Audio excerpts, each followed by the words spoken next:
How to change age on Discord. Hi guys, in this video I will tell you how you guys can change your age on Discord. It's very easy, and all that you guys need to do is simply open up your browser, and then after that simply type in Discord support. Now once you guys type in Discord support, from over here simply open up the first link, and then once you guys have opened up the first link, it's going to take you guys over to this particular dashboard. So just give it a few seconds, and then eventually this website is going to load up. And then from over here, all that you guys need to do is click on the top right on the three lines that you see on top of each other.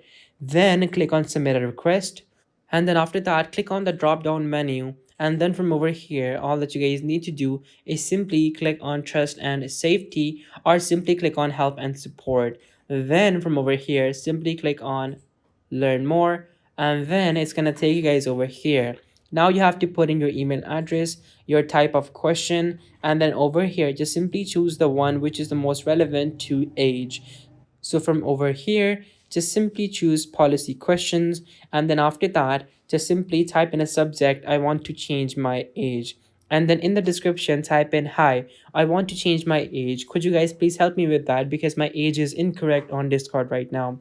Just simply do this and your age is going to be changed on Discord. So guys, that is how you guys can actually change your age, and it might take them a few hours before they get back to you, but this method can definitely work for you guys. So guys, be sure to like, subscribe, and share. Till next time, goodbye.